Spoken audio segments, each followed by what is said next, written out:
Hello, everyone. This is John Self. I'm just recording as I'm recording. It is 7:50 a.m. on Sunday morning, January 10th. I have just completed either last night, this morning, or on the way here to the office, because that's where I am right now, listening to three ministers speak their weekend sermon. Three of them from Washington D.C. and three of them from Atlanta. Because I needed something to say that made sense, that wasn't just an opinion, as you're still grappling with our country, in which, no matter how you felt about it, there was an assault. Let's not exaggerate it like it's the same as War of 1812, but there was an assault on the Capitol. And that undermines a lot of things that we think are important, as well we should. Here are the thoughts that I heard consistently on both sides of the theological aisle and, quite frankly, the political aisle in ministers who spoke this morning, and let me just communicate it to you. One, it is not my job as your pastor to tell you my opinion and editorialize and comment on things just to tell you what I think, even though it may be a well-educated, well-thought-out opinion. My opinion is not important. Now, there are times where I'm going to come to the biblical text and I'm going to go, this is what it meant for them as best we can tell. This is what I think it means as best we can tell for us.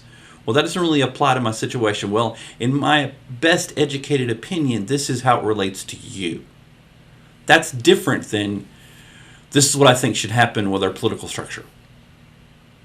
Because as many of you know, there are no right answers. That's the greatness of our country and, quite frankly, one of the weaknesses of our country.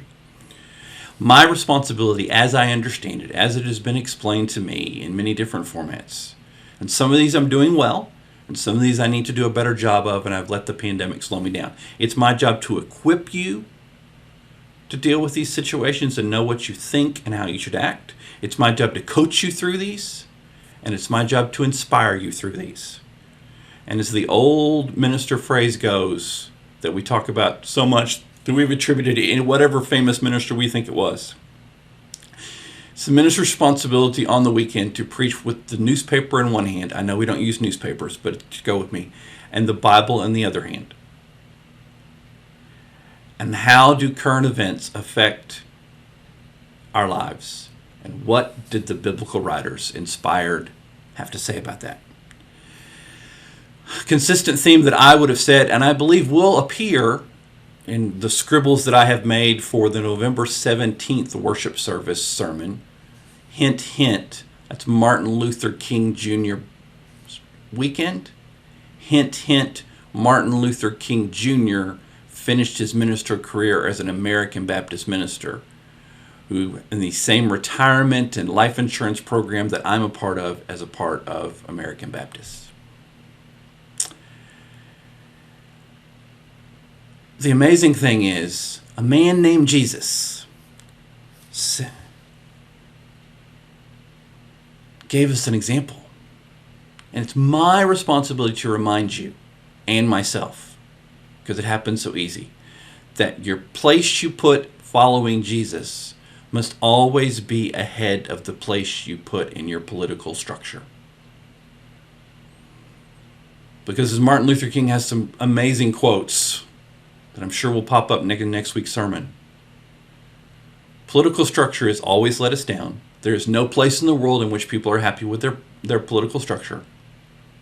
You must always keep your Jesus followers principle in front of your politics. Politics are important. But as we could see in this case, and I can give you examples of the politically left doing the very same thing in the past, so not the place for this. The Christians, if only in name only, but the Christians who stormed the Capitol on past January 6th, Epiphany, forgot what was more important, Jesus following or politics. Jesus said, and let me find the quote and then I'll be quiet because I have plenty to preach about after this in the sermon that was recorded on Tuesday. But I think it's a really good building block to remind us to think about what our faith does and what it can or cannot do.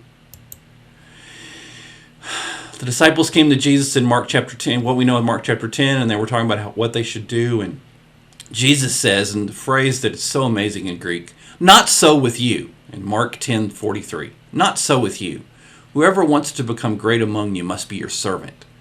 And whoever wants to be first must be servant of all. For even the Son of Man did not come to be served, but to serve, and to give his life a ransom for many." Whether you realize it or not, Jesus and Jesus' words are the foundation of Western civilization. The reason you think you're supposed to care for people is because Jesus said it. That was a new thing. The reason you think you should love your neighbor is because Jesus said it. The reason you're supposed to respect the person, even whose opinion is the opposite of yours, is because Jesus said it.